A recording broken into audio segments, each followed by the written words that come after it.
Seorang perempuan bernama Aluna mengalami kejadian aneh setelah pindah ke rumah warisan keluarganya yang telah lama kosong. Di loteng rumah itu, ia menemukan sebuah cermin tua yang tampaknya menyimpan rahasia gelap. Setiap malam, Aluna melihat pantulan yang berbeda di cermin itu. Ada seseorang yang berdiri di belakangnya.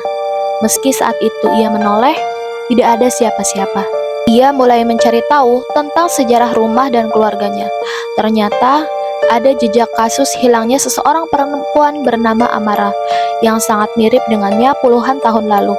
Melalui jurnal lama yang ia temukan, Aluna mengetahui bahwa Amara adalah kembarannya yang dihapus dari sejarah keluarga karena satu kejadian misterius.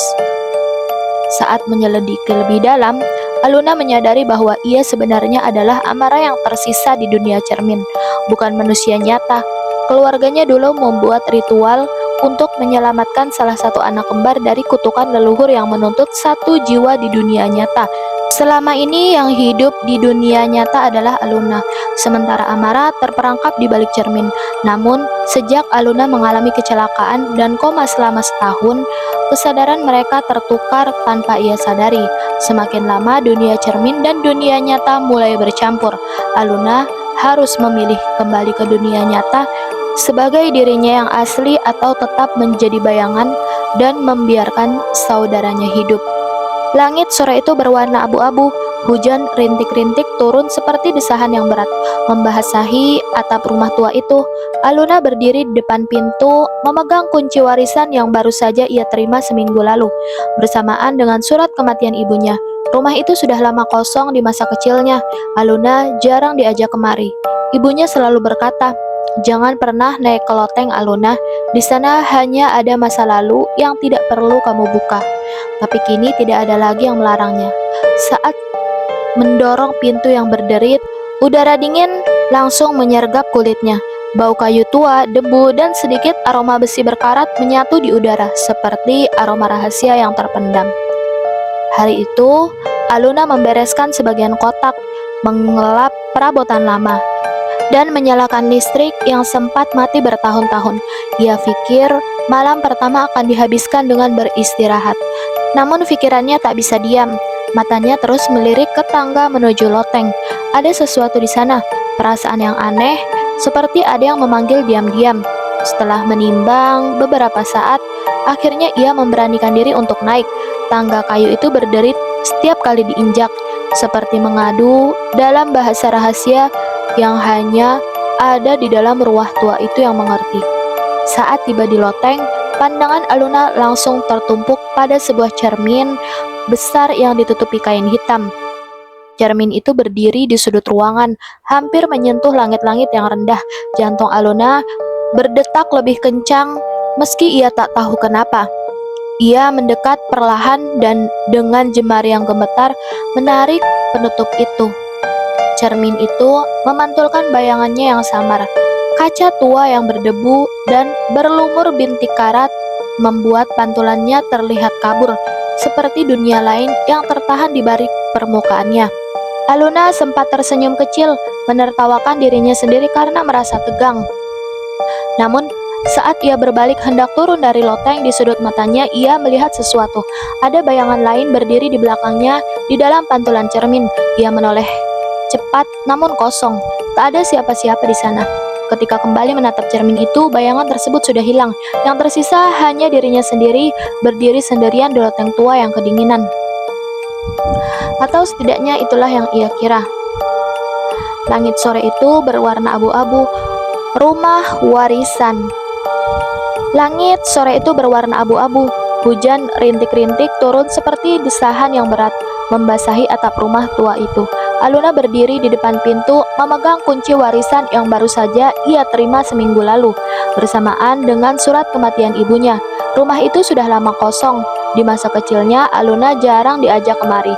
Ibunya selalu berkata, jangan pernah naik ke atas loteng. Tapi kini tidak ada lagi yang melarangnya. Saat mendorong pintu yang berderit, udara dingin langsung menyergap kulitnya. Bau kayu tua dan sedikit aroma besi berkarat menyatu di udara seperti aroma rahasia terpendam. Hari itu Aluna membereskan sebagian kotak, mengelap perabotan lama, dan menyalakan listrik yang sempat mati bertahun-tahun. Ia pikir malam pertama akan dihabiskan dengan beristirahat. Namun pikirannya tak bisa diam. Matanya terus melirik ke tangga menuju loteng. Ada sesuatu di sana, perasaan aneh, seperti ada yang memanggil diam-diam. Setelah menimbang beberapa saat, akhirnya ia memberanikan diri untuk naik. Tangga kayu itu berderit setiap kali diinjak, seperti mengadu dalam bahasa rahasia yang hanya ada di dalam rumah tua itu yang mengerti. Saat tiba di loteng, pandangan Aluna langsung tertuju pada sebuah cermin besar yang ditutupi kain hitam. Cermin itu berdiri di sudut ruangan, hampir menyentuh langit-langit yang rendah. Jantung Aluna berdetak lebih cepat, meski ia tak tahu kenapa. Ia mendekat perlahan dan dengan jemari yang gemetar menarik kain penutup itu. Cermin itu memantulkan bayangannya dengan samar. Kaca tua yang berdebu dan berlumur bintik karat membuat pantulan terlihat kabur, seperti dunia lain yang tertahan di balik permukaan. Aluna sempat tersenyum kecil, menertawakan dirinya sendiri karena merasa tegang. Namun saat ia berbalik hendak turun dari loteng, di sudut matanya ia melihat sesuatu. Ada bayangan lain berdiri di belakangnya di dalam pantulan cermin. Ia menoleh cepat dan ternyata kosong. Tidak ada siapa-siapa di sana.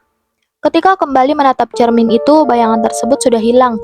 Yang tersisa hanya dirinya sendiri, berdiri sendirian di loteng tua yang dingin. Atau setidaknya itulah ya kira-kira. Pantulan yang salah. Sudah 3 hari Aluna tinggal di rumah itu. Dan sejak hari pertama ia tahu ada yang tidak wajar dengan cermin di loteng. Awalnya ia berpikir itu hanya ilusi mata, pantulan yang kabur karena kaca tua dan debu yang menumpuk. Tapi malam kedua kejadian itu terulang. Saat ia sedang membereskan barang-barang di kamar bawah, ia sempat naik lagi ke loteng tanpa alasan yang jelas, seperti ada sesuatu yang menariknya kembali ke sana. Di depan cermin, ia menatap pantulan dirinya sendiri. Rambutnya jatuh, menutupi sebagian wajahnya. Matanya terlihat lelah, bibirnya pucat, tidak ada yang membuatnya terpaku. Di belakang dirinya, dalam pantulan itu, berdiri sosok lain. Perempuan itu sangat mirip dengannya, hampir identik, tapi kulitnya sedikit lebih pucat.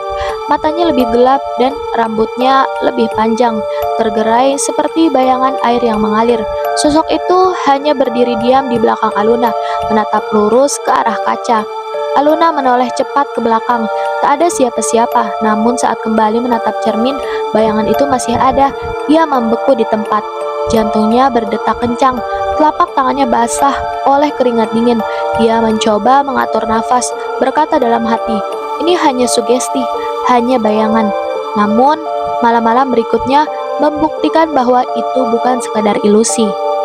Pada malam ketiga, saat Aluna sedang membaca buku di kamar, lampu tiba-tiba berkedip dan padam. Dalam kegelapan itu, ia melihat bayangan cermin di seberangan ruangan. Cermin kecil yang tergantung di dinding kamar memantulkan siluet dirinya yang duduk di ranjang. Tapi kali ini ada 2 bayangan di dalam kaca. Satu duduk di ranjang, sama sepertinya, satu lagi berdiri di sudut ruangan, diam, menatap lurus ke arah tempat tidur. Rambutnya menutupi sebagian wajahnya. Tapi Aluna tahu siapa itu, perempuan yang sama, sosok yang sama dari loteng. Keesokan paginya, Aluna mencoba meyakinkan diri lagi. Mungkin ia terlalu lelah. Mungkin ini hanya efek tinggal sendirian di rumah yang penuh kenangan dan ketakutan masa kecil. Namun, yang membuatnya semakin takut adalah fakta bahwa bayangan itu tetap muncul, bahkan saat lampu menyala terang. Bukan hanya di cermin loteng, tapi di setiap pantulan. Kaca kamar mandi, layar ponsel saat gelap, bahkan kilatan bayangan di sendok makan. Setiap kali ia menatap cermin, perempuan itu ada di sana. Dia menunggu, dan perlahan Aluna mulai merasa bahwa sosok itu bukan lagi sekadar pantulan. Sosok itu seperti memperlihatkan hidupnya dari sisi lain dari kaca. Mempelajari setiap gerak-geriknya, menantikan waktu yang tepat untuk apa dan entah kenapa. Penelusuran di masa lalu. Pagi itu, hujan masih turun seperti malam-malam sebelumnya. Langit tanpa kusam.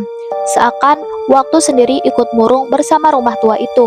Aluna duduk di ruang keluarga, menatap kosong ke arah jendela berembun, matanya sayu karena kurang tidur. Semalam, ia lagi-lagi melihat bayangan perempuan itu di cermin kecil di kamar mandi. Kali ini sosok itu tidak hanya berdiri, tangannya mulai bergerak seolah-olah mencoba mengetuk permukaan kaca dari dalam. Aluna tahu ada sesuatu yang salah dan ia harus mencari tahu.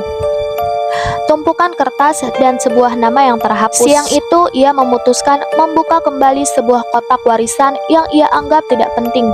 Kotak-kotak tua berisi surat, buku, foto, dan dokumen keluarga. Di antara kertas lusuh itu, Aluna menemukan sebuah bundel koran lama yang hampir rapuh saat disentuh. Matanya terpaku pada salah satu artikel di halaman depan sebuah koran lokal yang sudah menguning. Anak perempuan hilang tanpa jejak di rumah keluarga R. Tanggalnya lebih dari 20 tahun lalu. Aluna membaca dengan nafas tertahan. Artikel itu menceritakan tentang hilangnya seorang anak perempuan bernama Amara, umur 5 tahun, yang tiba-tiba lenyap saat bermain di rumah besar milik keluarga R. Keluarga ibunya. Yang membuatnya merinding adalah fotonya. Wajah Amara sangat mirip dengan dirinya sendiri, seolah itu adalah fotonya waktu kecil. Aluna menatap foto itu, jantungnya berdetak lebih cepat. Ia memeriksa kembali bawah bagian artikel, membaca berulang-ulang kali seakan berharap kata-kata itu berubah. Tidak ada penjelasan lanjut, tidak ada kabar penemuan. Kasus itu menghilang begitu saja, dan anehnya tak pernah ia dengar dari keluarganya. Pertanyaan yang tak pernah dijawab. Aluna mencoba mengingat dalam seluruh hidupnya. Tak pernah sekalipun ibunya menceritakan tentang seorang saudara perempuan. Tidak pernah ada foto masa kecil yang menunjukkan ia bersama anak lain. Tidak ada cerita tentang adik atau kakak kembar. Semua kenangan masa kecilnya terasa seperti potongan gambar yang sudah dihapus sebagian. Kenapa namanya tidak pernah disebut? Siapa sebenarnya Amara? Aluna mulai curiga ada rahasia besar yang disembunyikan oleh keluarganya selama ini, dan perlahan benaknya mulai menghubungkan potongan-potongan yang aneh. Bayangan di cermin itu terlalu mirip dengannya. Mimpi-mimpi yang datang belakangan ini terasa lebih seperti ingatan, bukan mimpi. Dan sekarang ada seorang anak bernama Amara, yang wajahnya seolah sama persis dengan dirinya waktu kecil. Apa mungkin aku adalah Amara? Pikiran itu datang begitu saja tanpa bisa ditahan. Tapi jika ia Amara, siapa yang selama ini menganggap dirinya Aluna? Kenapa semua orang memperlakukannya seperti anak tunggal? Atau apakah ada seseorang yang menduduki posisinya di dunia nyata sementara ia dipaksa melupakan semuanya? Pertanyaan ini menggema di kepalanya, dan dari sudut ruangan di dalam kaca yang menggantung di dinding, seorang tersenyum samar. Jurnal Rahasia Ibu. Hujan belum juga berhenti sejak siang tadi. Malam ini angin berdesir masuk dari celah jendela loteng, membawa aroma lembab yang menusuk hidung. Aluna kembali duduk di depan cermin tua itu. Ia menatap pantulannya sendiri dengan mata merah dan lingkar hitam di bawah matanya. Setiap kali ia berkedip, ia merasa bayangan di kaca itu tidak benar-benar mengikutinya. Ada jeda kecil, ada keterlambatan yang tidak wajar. Dan di sela-sela kedipan itu, Aluna tahu seorang di balik cermin sedang menirukan dirinya, bukan untuk memantulkan. Temuan di loteng. Tak kuat dengan rasa penasaran yang membakar pikirannya, Aluna mengacak-acak lagi sudut loteng pada malam itu. Ia mencari sesuatu apapun yang bisa menjelaskan semua ini. Di bawah lantai kayu yang mulai lapuk, ia menemukan sebuah kotak kayu kecil tersembunyi di balik papan yang longgar. Di dalamnya, sebuah jurnal tua dengan kulit berwarna coklat yang sudah mengelupas. Jari-jari Aluna menyentuh tulisan tangan di halaman pertama. Ia mengenali goresan pena itu. Itu adalah goresan pena ibunya. Halaman yang pertama mengungkap segalanya. Dengan nafas terputus-putus, Aluna membuka halaman berikutnya. Tulisan tangan itu sedikit bergetar, seolah ditulis dengan rasa takut yang besar. Aku tidak bisa menyimpan rahasia ini lagi lebih lama. Mereka bilang ini adalah kutukan keluarga yang tak bisa dilawan. Setiap kali lahir anak kembar dalam garis keturunan kita, hanya satu yang boleh hidup di dunia nyata. Yang lain harus masuk ke dalam cermin. Aluna menggigit bibirnya, tangannya gemetar hebat saat membalik halaman berikutnya. Aku melahirkan 2 anak perempuan malam ini, Aluna dan Amara. Mereka sama persis, tidak ada bedanya.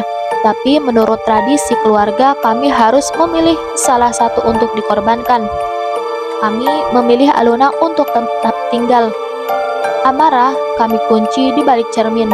Ritualnya sudah diwariskan sejak leluhur kita. Dunia ini tidak cukup untuk 2 jiwa yang sama. Satu harus menjadi bayangan, satu harus menjadi nyata. Amara tidak hilang, dia ada di sana, di balik kaca. Aku dengar bisikannya setiap malam. Aku tahu dia marah, aku tahu dia menunggu. Kebenaran yang menghancurkan. Air mata Aluna jatuh tanpa suara. Ia menutup jurnal itu dengan tangan gemetar. Tubuhnya seolah membeku oleh kenyataan yang baru saja ia temukan. Selama ini ia mengira dirinya adalah satu-satunya anak ibu, tapi ternyata ia adalah setengah dari satu cerita yang tidak pernah selesai. Amara bukan orang asing. Amara adalah dirinya sendiri, kembarannya yang dikorbankan dalam ritual, lalu dikurung di dunia cermin. Bisikan di balik cermin. Di tengah keheningan loteng, suara itu datang lagi. Kali ini lebih jelas dan lebih dekat. Aku tahu kau membaca jurnal itu. Aluna menoleh cepat ke cermin. Sosok di dalamnya tersenyum samar. Bibirnya bergerak lambat. Namun suaranya terdengar langsung ke dalam kepala Aluna. Kau tahu apa yang harus terjadi sekarang, kan? Aluna tidak bisa menjawab. Tubuhnya gemetar, tapi pikirannya sudah dipenuhi satu pertanyaan yang mengerikan. Jika dunia ini memang hanya cukup untuk satu dari mereka, apakah sekarang waktunya berganti peran? Bayangan yang berbicara. Aluna menatap cermin itu untuk waktu yang lama. Matanya perih, tapi ia tidak berani berkedip. Di balik kaca, sosok itu masih berdiri. Perempuan dengan wajah yang sama persis dengannya. Rambutnya panjang tergerai, matanya hitam seperti lubang yang dalam. Sorotnya tak lagi hanya diam. Sosok itu kini hidup, dan untuk pertama kalinya ia berbicara. Sudah waktunya kita tukar tempat. Suara itu tak keluar dari mulutnya secara langsung, tapi terdengar jelas di kepala Aluna. Suara yang tidak bisa ditolak, seolah diucapkan dari dalam dada sendiri. Aluna mundur setapak, punggungnya menyentuh dinding loteng. Nafasnya tercekat. Siapa kau? Pertanyaan itu keluar dari bibirnya, meski jawabannya sudah ia tahu. Bayangan itu tersenyum, matanya menyipit seperti sedang bercanda. Tapi bibirnya tetap berbicara di kepala Aluna. Aku adalah kamu yang lain. Aku adalah bagian yang mereka tinggalkan di sisi sini. Percakapan di antara 2 dunia. Aluna menelan ludah, tubuhnya dingin. Aku bukan kamu, tapi suaranya nyaris tak terdengar. Bahkan ia sendiri ragu dengan kata-katanya. Bayangan itu menggeleng perlahan. Kita diciptakan bersamaan, Aluna. Satu untuk dunia ini, satu untuk dunia yang lain, yaitu dunia cermin. Aku tidak mau. Tidak mau apa? Mengembalikan yang seharusnya. Kita seharusnya bergiliran. Ingat ya, suaranya terdengar manis tapi tajam, seperti pisau yang dibungkus beludru. Selama ini aku di sini, memperhatikan di balik kaca. Tapi sejak kecelakaan itu, sejak kau koma, segalanya kacau. Kita tertukar, Aluna.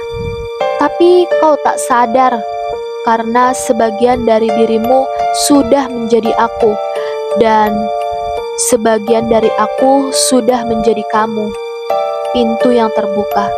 Aluna memejamkan mata mencoba menyangkal, tapi bayangan itu melanjutkan, "Sudah waktunya kita tukar tempat." "Tidak!" Aluna berteriak kali ini. Matanya terbuka lebar, tapi sosok itu hanya tersenyum. Tangannya mulai menggerakkan jari, seolah mengusap permukaan cermin dari sisi yang lain. Untuk pertama kalinya, permukaan kaca itu tanpa beriak, seperti air yang menggelombang. "Kau lelah kan? Aku tahu kau lelah. Tidak apa-apa, biarkan aku gantikan." Air mata Aluna jatuh tanpa ia sadari. Ada bagian dari dirinya yang ingin menyerah, ingin membiarkan saja semuanya terjadi. Tapi ada juga bagian lain yang ingin berlari, kabur sejauh mungkin dari kaca itu. Namun, ia tahu ini bukan tentang lari, ini tentang pilihan. Dan pintu antara dua dunia kini sudah setengah terbuka. Ingatan yang terpecah. Setelah malam itu, tidur menjadi hal yang paling menakutkan bagi Aluna. Karena setiap kali matanya terpejam, ia tidak tahu lagi di sisi mana ia akan terbangun. Mimpi buruk pertama. Malam itu ia terjaga di ranjang, tetapi tubuhnya tidak bisa bergerak. Di sekelilingnya, kamar tampak asing, dinding berwarna abu-abu, jendela hilang, hanya ada satu benda di ruangan itu, yaitu cermin besar yang memenuhi seluruh dinding. Aluna melihat dirinya sendiri di sana, tapi pantulan itu tidak diam. Bayangan di dalam kaca bergerak lebih dahulu. Ia tersenyum sebelum Aluna sempat menggerakkan bibirnya.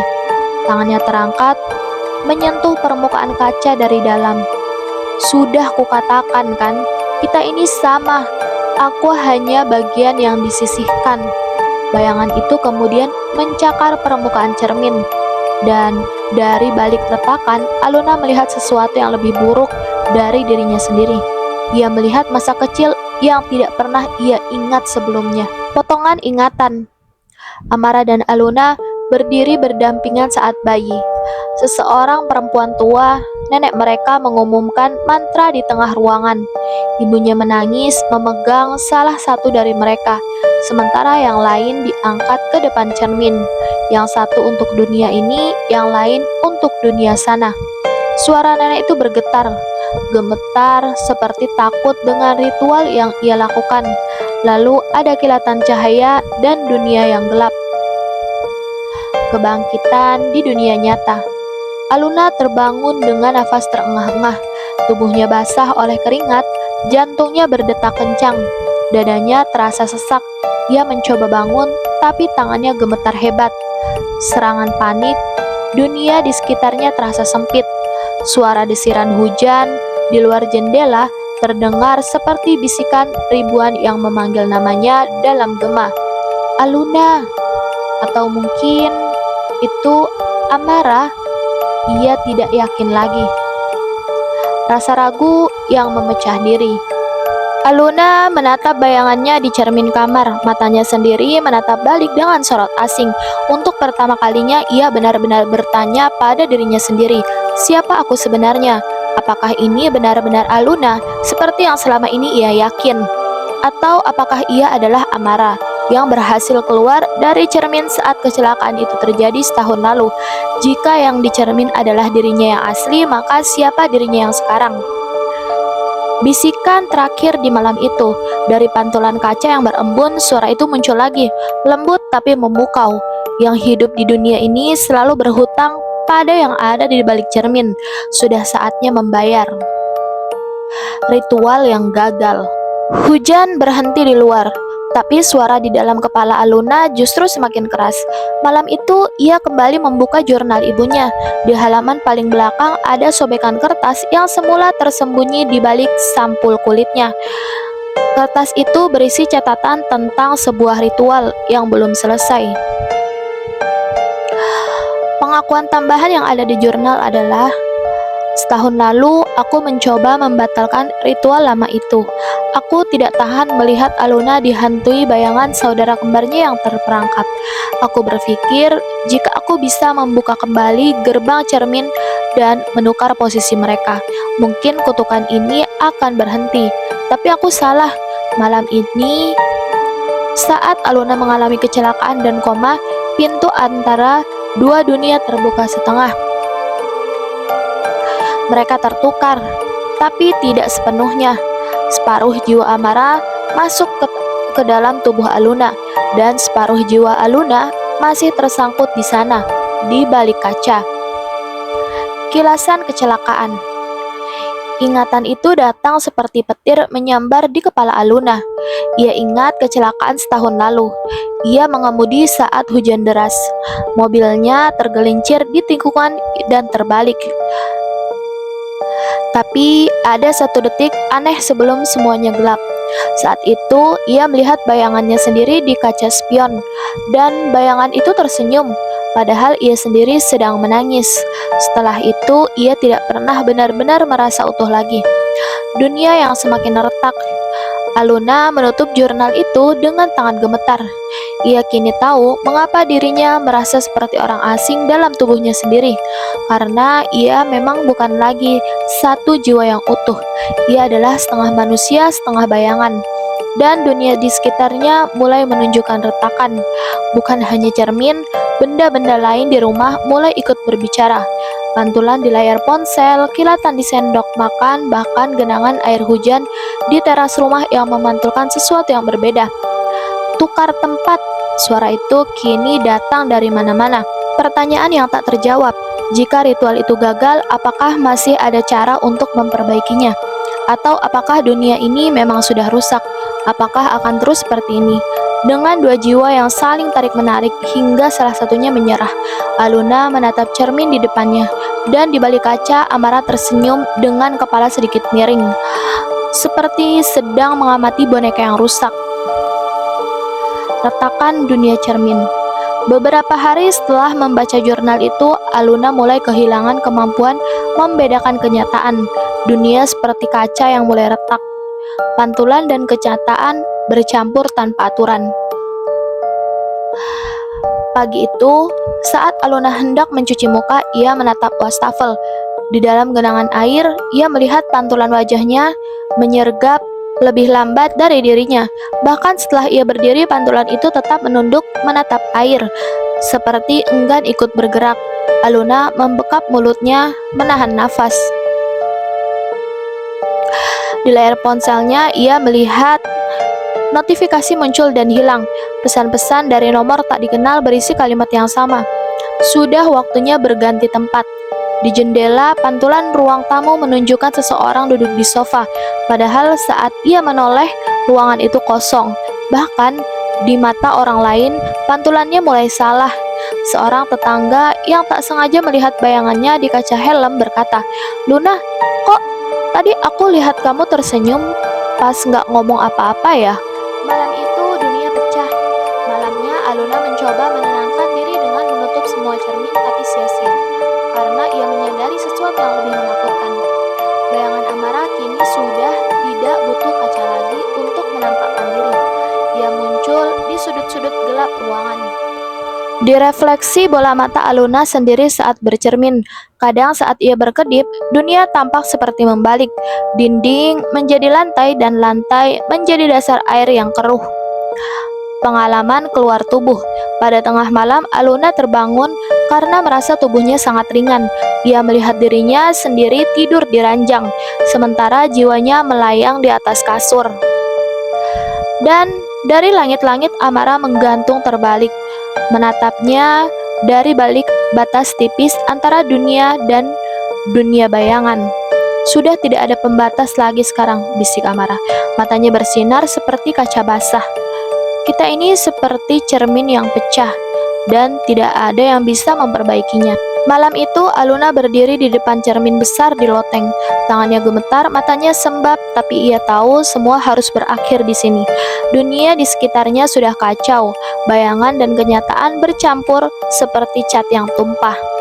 Ia melihat pantulan dirinya dan di dalam kaca Amara berdiri menunggu, bayangan yang tak lagi sekedar bayangan.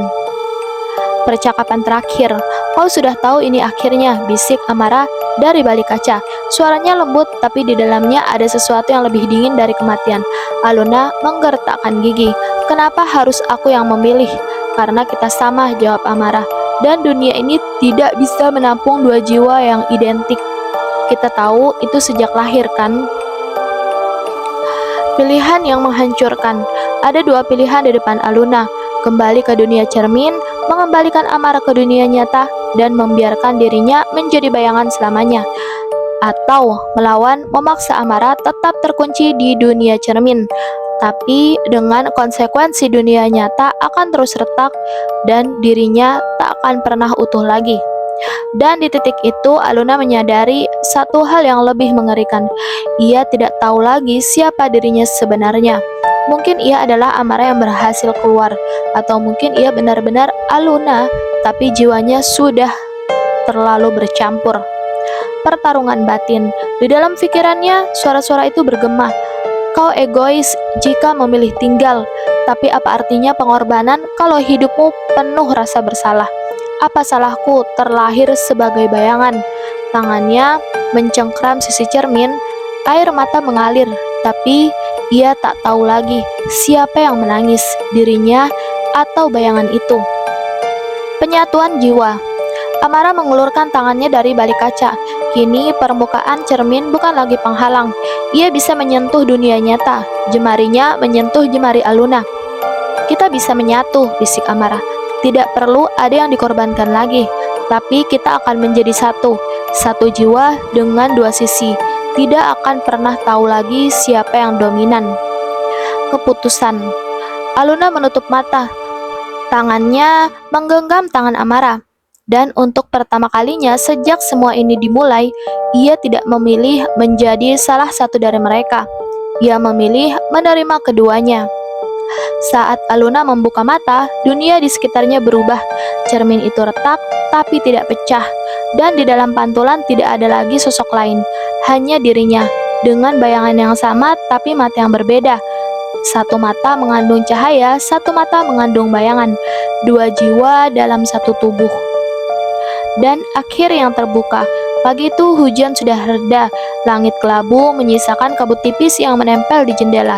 Di loteng Aluna berdiri di depan cermin yang sama. Rambutnya berantakan, matanya sembab, tapi ada ketenangan aneh di wajahnya. Seolah ia sudah menerima apapun yang terjadi. Dua dunia yang berpadu. Ia mengulurkan tangan, menyentuh permukaan kaca, tidak ada batas, tidak ada dinginnya kaca, hanya ruang yang tipis, seperti air yang bisa ditembus. Sudah selesai, bisiknya. Atau mungkin itu suara Amara, atau mungkin sudah tidak ada bedanya lagi. Pantulan yang salah. Perlahan Aluna melihat sesuatu yang membuat tengkuknya merinding. Pantulan di dalam cermin tersenyum lebih dahulu, bibirnya terangkat lebih cepat. Matanya menyipit dengan cara yang tidak dilakukan oleh Aluna di dunia nyata. Dan saat Aluna hendak mundur, ia sadar kakinya tetap diam, tubuhnya membeku di balik kaca. Sementara di sisi luar, pantulan itu berbalik dan berjalan menjauh, meninggalkan Aluna terperangkap di dalam cermin. Kesadaran terakhir, Aluna menempelkan tangannya ke permukaan kaca dari dalam. Ia mencoba memanggil, mencoba berteriak, tapi suara itu hanya menggema di ruang kosong di balik pantulan. Matanya berkaca-kaca saat menyadari kebenaran. Amara yang keluar, dirinya yang tersisa. Akhir yang terbuka. Cermin itu kini tampak biasa saja bagi siapapun yang melihat. Hanya memantulkan ruang kosong, lantai kayu, dan loteng tua.